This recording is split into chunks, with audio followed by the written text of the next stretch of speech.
Fancy saris కి కంచిపట్టు శారీస్ కి పెట్టింది పేరు పూర్ణిమ ప్రింట్స్, కేబిహెచ్పి అండ్ మాదాపూర్. నమస్కారం. కార్తీక పురాణం 21వ అధ్యాయంలోకి వచ్చాం. ఈ కథలో మనం జలంధరోపాఖ్యానం గురించి చెప్పుకుంటున్నాం.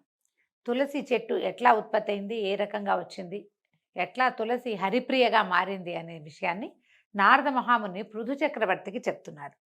మారుమూలల్లో అంటే ఇంతకుముందు మనం కథలో ఏం చెప్పుకున్నాము, దేవతలు మేరుపర్వతంలోకి వెళ్ళి దాక్కుంటే వాళ్ళని పట్టడానికి జలంధరుడు కొంత సైన్యంతో వీళ్ళ మీద పడిపోయాడు. మారుమూలల్లో తలలు దాచుకున్నా కూడా వదలకుండా ముట్టడింప వస్తున్న జలంధరునికి భయపడిన వారైన దేవతలంతా పరిపరి విధాలుగా విష్ణుదేవత స్తుతి చేయటం మొదలుపెట్టారు. విష్ణు స్తుతి చేయటం మొదలుపెట్టారు. సకల దేవతలు చేసిన విష్ణు స్తోత్రం కార్తీక పురాణంలో కనపడుతుందండి. ఎన్నో విధాలుగా ప్రార్థించారు. నారదుడు చెప్తున్నాడు, ఇది కనుక ఈ స్తోత్రాన్ని కనుక చదువుకుంటే మనకి అన్ని రకాల కష్టాలు తొలుగుతాయట. అయితే సంస్కృతంలో ఉన్న దాంట్లోంచి తీసుకుంటే మనం తప్పులు లేకుండా దొరుకుతుందండి. అవకాశం ఉన్నవాళ్ళు చూడండి, పద్మపురాణంలో కనిపిస్తుంది. అయితే కూర్మాది అవతారములు ధరించిన వాడవు, సదా భక్తుల కార్యములు చేయటందు సంసిద్ధుడగవాడవును, దుఃఖములను నశింపచేయువాడవు, బ్రహ్మాదులను సృష్టించి వెలయింపచేయువాడవు, శంఖము గద పద్మము కత్తి ఆదిగా కలిగినటువంటి పంచాది ఆయుధాలను ధరించిన వాడు అయినటువంటి నీకు నమస్కారమగుగాక. భగవంతుని ఇట్లా ప్రార్థిస్తున్నారు. లక్ష్మీపతి, రాక్షసారాతి, గరుడవాహనుడు, పీతాంబరుడవు అయినటువంటి నువ్వు యజ్ఞాదులకు కర్తవు, క్రియారహితుడవు, సర్వరక్షకుడవు అయినటువంటి నీకు జయమగుగాక. రాక్షసులచే పీడింపబడిన దేవతల దుఃఖమనే కొండని నశింపజేయటంలో నువ్వు వజ్రాయుధం వంటి వాడివి, శేషసేనుడివి, సూర్యచంద్రులే నేత్రాలుగా కలిగిన వాడవైనటువంటి ఓ వ్యాపనశీలుడమైన విష్ణువా, నీకు నమస్కారము, పునః నమస్కారం, మళ్ళీ నీకు దండాలు పెడుతున్నాను తండ్రి అని ఇలా ఎన్ని విధాలో ప్రార్థించారు. ఈ విధంగా దేవతలతోటి కీర్తింపబడిన ఈ విష్ణు స్తోత్రాన్ని చదువుకుంటే కనుక ఎన్నో రకాల కష్టాల నుంచి కడతేరగలము అని చెప్తూ పృథువుకి ఈ రకంగా చెప్తూ నారదుడు మళ్ళీ పురాణ ప్రవచనానికి ఉపక్రమించాడు. ఇలా ఎన్ని విధాలో ప్రార్థించగా వాళ్ళ అరుపులు ఏడుపులు, దుఃఖంలో ఉన్నప్పుడు ఉండేది వేరే, కష్టం నెత్తిమీద పడిపోయినప్పుడు ఆ పిలుపు వేరేగా ఉంటుంది. మామూలు రోజువారీ ప్రార్థన వేరు, ఏదైనా కష్టం వచ్చినప్పుడు నువ్వు తప్పిస్తే నాకు ఇంకో దిక్కు లేదు, నీవే తప్ప ఇతఃపరం వేరుగా అంటామన్నమాట. నువ్వు తప్పిస్తే మమ్మల్ని కాపాడేవాడు ఎవ్వడూ లేడు అని వాళ్ళు చేస్తున్నటువంటి ప్రార్థన ఈయన చక్రపాణి చెవినబడ్డాయి. దేవతల కష్టాన్ని చింతిస్తూనే దానవులపై కోపం కలవాడే చెయ్యన్న తన చెయ్యని వీడి గరుడ వాహనంపై కదులుతూ, లక్ష్మి నీ తమ్ముడైన జలంధరునికి దేవగణాలకి యుద్ధం జరుగుతోంది, దేవతలు నన్ను ఆశ్రయించారు, నేను వెళ్తున్నాను అని చెప్పాడు. అందుకు ఇందిరాదేవి రవంత చెల్లించినదై, నాథా నేను నీకు ఇంత ప్రియురాలనై ఉండగా నీవు నా తమ్ముని వధించడం ఎలా జరుగుతుంది అని ప్రశ్నించింది. ఇప్పుడు జలంధరుడు లక్ష్మీదేవికి తమ్ముడు ఎట్లా అయ్యాడు? క్షీరసాగర మథనంలో పుట్టినది లక్ష్మీదేవి, సాగర సంగమంలో జన్మించిన వాడు జలంధరుడు. ఈ విధంగా చంద్రుడితో పాటు మన జలంధరుడు కూడా లక్ష్మీదేవికి సోదరుడే, ఆమె తండ్రి ఎందే పుట్టాడు కాబట్టి ఇంకా తమ్ముడని చెప్తున్నారనమాట. అప్పుడు రమాధవుడు నవ్వి, నిజమే దేవి, నాకు నీ మీద ఉన్న ప్రేమ చేత, బ్రహ్మ నుండి అతను పొందిన వరాల చేత, శివాంశ సంభూతుడు కావటం వల్ల కూడా జలంధరుడు నేను చంపదగినవాడు కాదు అని మాత్రం చెప్పి సర్వాయుధ సమీకృతుడై గరుడవాహనారూఢుడై అతి త్వరితంగా యుద్ధ భూమికి చేరిపోయాడు. మహాబలి అయిన గరుడుని రెక్కల విసురులకు పుట్టిన గాలి వలన రాక్షస సేనలు మేఘశకలాల వలె చెల్లాచెదరై నేల కూలిపోసాగాయి. అది గుర్తించిన జలంధరుడు ఆగ్రహంతో ఆకాశానికి ఎగిరి విష్ణువుపై యుద్ధాన్ని ప్రకటించాడు. ఈయన ఏం చేశాడు, జలంధరుడు యొక్క జెండాని, రథచక్రాలని, ధనుసుని చూర్ణం చేశాడు విష్ణుమూర్తి. అతని గుండెల మీద ఒక బాణాన్ని కూడా వేశాడట విష్ణువు. వేసేసరికల్లా ఆ బాధామయ క్రోధంతో జలంధరుడు గదాధరుడే ముందుగా గరుడుడి తల మీద మోదాడు. గరుత్మంతుడు నేల కూలాట ఆ దెబ్బకి. తక్షణమే విష్ణువు అతని గదను తన ఖడ్గంతో రెండుగా నరికి వేశాడు. విష్ణుమూర్తి ఖడ్గం పేరు తెలుసు కదా, నందకం అని చెప్తారు. ఆ నందకంతో ఆ గదని రెండు ముక్కలుగా చీల్చిపారేశాడట విష్ణుమూర్తి. అలిగిన అసురేంద్రుడు ఉపేంద్రుడి ఉదరాన్ని పిడికిట పొడిచాడు. విష్ణువుతోటి బాహుబాహవి యుద్ధం చేస్తున్నాడండి. బాహుబాహి యుద్ధం, ఒకళ్ళ చేతులతో ఒకళ్ళు కొట్టుకుంటున్నారనమాట. అక్కడితోటి జలసాయికి జలంధరుడికి బాహుయుద్ధం ప్రారంభమైంది. ఆ భుజాస్ఫాలనలకు, ముష్టిఘాతాలకు, జానువుల తాకిళ్లకి భూమి మొత్తం ధ్వనిమయం అయిపోవటం మొదలుపెట్టింది. భయావహమైన ఆ మనోహర కలహంలో జలంధరుని బలపరాక్రమాలకు సంతుష్టుడైనటువంటి విష్ణుమూర్తి, ఆహా ఎంత బలశాలివి నువ్వు, నీ పరాక్రమం నన్ను ముగ్ధుని చేసింది, ఏదైనా వరం కోరుకోమని విష్ణువు అనగానే జలంధరుడు చేతులు జోడించి, బావా రమారమణ, నీవు నా యందు నిజంగా ప్రసన్నుడవే అయితే మా అక్కగారైన లక్ష్మీదేవితోనూ నీ సమస్త వైష్ణవ గణాలతోనూ వచ్చి మా ఇంట్లో ఉండిపో అని ప్రార్థించాడు. తానిచ్చిన మాట ప్రకారం తార్క్యవాహనుడు తక్షణమే దానవ మందిరానికి తరలి వెళ్ళిపోయాడు. సమస్త దైవస్థానాల్లోనూ రాక్షసుల్ని ప్రతిష్ఠించాడు జలంధరుడు. దేవసిద్ధ గంధర్వాదులందరి వద్ద ఉన్న రత్న సముదాయాన్నంతటినీ స్వాధీనపరుచుకున్నాడు. వాళ్ళందరినీ తన పట్టణంలో పడి ఉండేటట్టుగా చేసుకుని తాను త్రిలోక ప్రభుత్వాన్ని నెరపసాగాడు. ఓ పృథు చక్రవర్తి, ఈ విధంగా జలంధరుడు లక్ష్మీనారాయణులను సాక్షాత్తు విష్ణుమూర్తిని లక్ష్మీదేవిని తన ఇంట్లో కొలువుంచుకుని భూలోకమంతటిని ఏకఛత్రాధిపత్యంగా ఏలుతుండగా విష్ణు సేవా నిమిత్తంగానే నారదుడు ఒకసారి ఆ జలంధరుని ఇంటికి వెళ్ళాడు. నారదుడు ఇట్లా చెప్తున్నాడు, నేను వెళ్ళానని చెప్తున్నాడు అనమాట. పృథురాజా, అలా తన గృహానికి వచ్చిన నన్ను జలంధరుడు చక్కటి భక్తి ప్రపత్తులతోటి శాస్త్రవిధిని సత్కరించి అనంతరము, ఓ మునిరాజా, నీవెక్కడి నుంచి విచ్చేశావు, ఏ ఏ లోకాలు దర్శించావు, నువ్వు వచ్చిన పని ఏమిటో చెప్తే తప్పక దాన్ని నెరవేరుస్తానని మాటిచ్చాడు. అప్పుడు నేను ఇలా అన్నాను, జలంధర, యోజన పరిమాణము పొడవు కలిగింది, అనేకానేక కల్పవృక్షాలు కామధేనువులు కలది, చింతామణుల చేత ప్రకాశవంతమైనది అయినటువంటి కైలాస శిఖరంపై పార్వతీ సమేతుడనైన పశుపతిని దర్శించాను. ఆ వైభవాలకు దిగ్భ్రాంతుడనైన నేను అంతటి సంపద గలవారు మరెవరైనా ఉంటారా అని ఆలోచిస్తే త్రిలోక చక్రవర్తివైన నువ్వే స్ఫురించావు. నీ సిరి సంపదలు కూడా చూసి నువ్వు గొప్పవాడివో ఆ శివుడు గొప్పవాడో తేల్చుకోవాలని ఇలా వచ్చాను. అన్ని విషయాల్లోనూ మీ ఇద్దరు ధీటుగానే ఉన్నారు, కానీ ఒక శ్రీరత్నపోటు ఆధిక్యత మాత్రం నీకంటే ఆ శివుడి దగ్గరే ఉంది. శ్రీరత్నం ఉంది శివుడి దగ్గర అని చెప్తున్నాడు. ఈ అప్సరసలు నాగకన్నులు మొదలైన దేవకాంతలు ఎందరైనా ఉందురుగాక, వాళ్ళంతా ఏకమైనా సరే ఆ ఏణాంకధారికి ప్రాణాంక స్థితి అయిన పార్వతీదేవి ముందు ఎవ్వరూ కొరగారు. ఏణాంకధారి అంటే ఏణాంకాన్ని లేడిని పట్టుకుంటాడు శివుడు, ఏణము అంటారు దాన్ని పట్టుకున్నటువంటి ఆయనకి ప్రాణాంక స్థితి, ఆయన తొడ మీదే కూర్చుని అట్లా సగంలో ఉంటుంది పార్వతీదేవి, ఆమెతోటి సమానం కారు.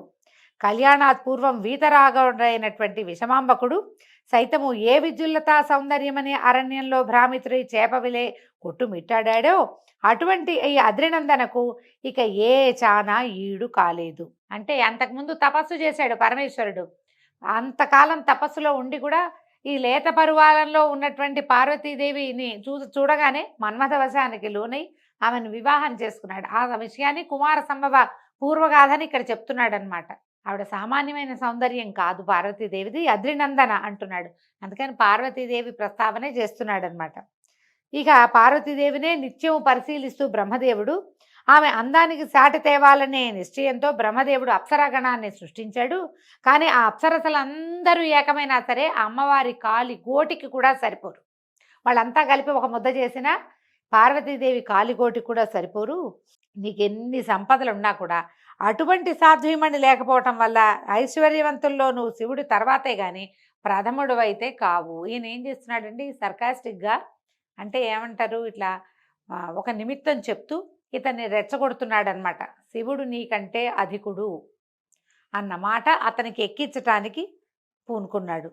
ఈ ఉపర్యుక్త విధంగా జలంధరంతో ఉటంకించి నా దారిని నేను వచ్చేశాను. అనంతరము పార్వతీ సౌందర్య ప్రలోభుడైన జలంధరుడు మన్మథ జరగ్రస్తుడయ్యాడు. కాముకులకి యుక్తాయుక్త విచక్షణలు ఉండవు కదా. అందువల్ల విష్ణుమాయామోహితుడైన జలంధరుడు సింహికానందనుడైన రాహు అనే వాణ్ణి చంద్రశేఖరుడి దగ్గరికి దూతగా పంపించాడు. ఇది చూడండి వింత. రావణాసురుడి గాథలో కూడా మనం ఇట్లాగే విష్ణుమాయామోహితుడైన రావణుడు అమ్మవారినే తనతోటి పంపించమని కోరుకున్నాడు. తర్వాత ఆ మాయలోంచి బయటపడి ఆమెను మళ్ళీ ఆయనకు అప్పచెప్పి అప్పుడు అతను ఏం చేశాడు, ఆత్మశలింగాన్ని కోరుకున్నాడని మనం కథ వింటాం. ఇక్కడ కూడా జలంధరుణ్ణి విష్ణువు తనంతట తనే ఎక్కడో ఉన్న విష్ణుమూర్తిని తెచ్చి తన ఇంట్లో పెట్టుకున్నాడు జలంధరుడు. మాయామోహితుడయి అమ్మని కాంక్షించేంత కాముకుడైపోయాడు. కాముకులకి యుక్తాయుక్త విచక్షణ జ్ఞానము ఉండదు.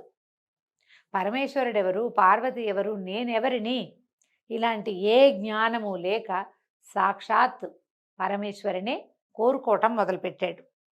ఏం చేశాడు, సింహికానందన్ నేను రాహు అనేవాడిని పంపించాడు, దూతగా పంపించి శుక్లపక్షపు చంద్రునిలా తెల్లగా మెరిసిపోతుండే కైలాస పర్వతాలన్నీ తన యొక్క కారు నలుపు దేహకాంతులు సోకి నల్లబడుతూ ఉండగా రాహువు కైలాసాన్ని చేరి తన రాకను నందీశ్వరుని ద్వారా పరమేశ్వరుడికి కబురు పెట్టాడు. ఏం పని మీద వచ్చావు అని పరమేశ్వరుడట కనుబొమ్మ కదిలించాడట. మాట ఏం లేదు, ఇలా అన్నాడనమాట.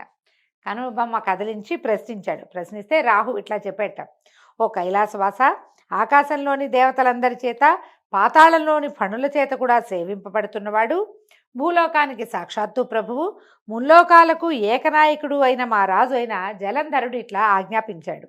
హే వృషధ్వజ, వల్లకాటిలో నివసించేవాడివి, ఎముకల పోగులను ధరించేవాడివి, దిగంబరివి అయిన నీకు హిమవంతుని కూతురు, అతిలోక సౌందర్యవతి అయినటువంటి పార్వతి భార్యగా పనికిరాదు. ప్రపంచంలోని అన్ని రకాల రత్నాలకు నేను రాజునై ఉన్నాను కాబట్టి స్త్రీరత్నమైన ఆ పార్వతిని కూడా నాకు సమర్పించు.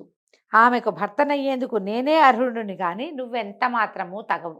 ఈ రకంగా ఆయన ఏం చెప్పాడో ఆ వాక్యాలు ఈ రాహు ఇట్లా చెప్తూనే ఉండగానే ఈశ్వరుడి కనుబొమల వలన రౌద్రాకారుడైన పురుషుడొకడు వేగవంతమైన పిడుగుతోటి సమానమైన ధ్వని కలవాడు ఆవిర్భవించాడు. ఆయన బొమ్మ ముడుచుకుందట.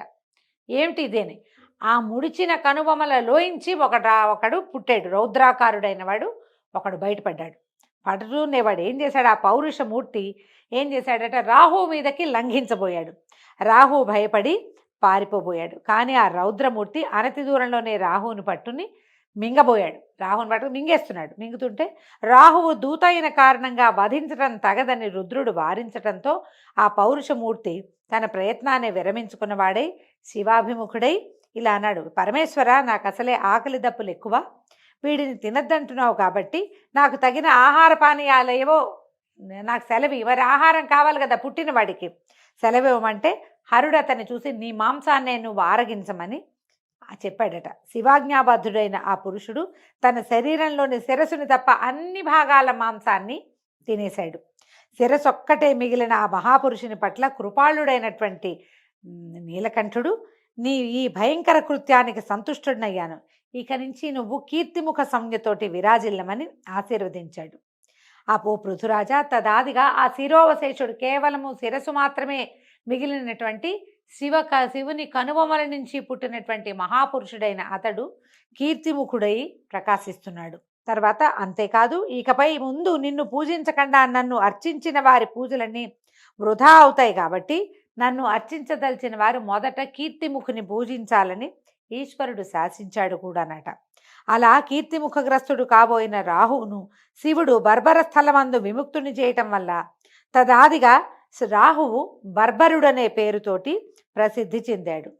ఇక ఆ మీదట రాహువు తనకది పునర్జన్మగా భావించి భయ విముక్తుడై జలంధరుని వద్దకు వెళ్ళి జరిగిందంతా పొల్లుపోకుండా చెప్పాడు. ఇప్పుడు చూడండి, కీర్తిముఖుడు, మనము ఏవైనా కట్టడాలు కట్టేటప్పుడు ఓన్లీ ముఖమే ఒకటి ఇట్లా భీకరంగా ఉన్న ఒక ముఖాన్ని చూస్తాం, గమనించండి.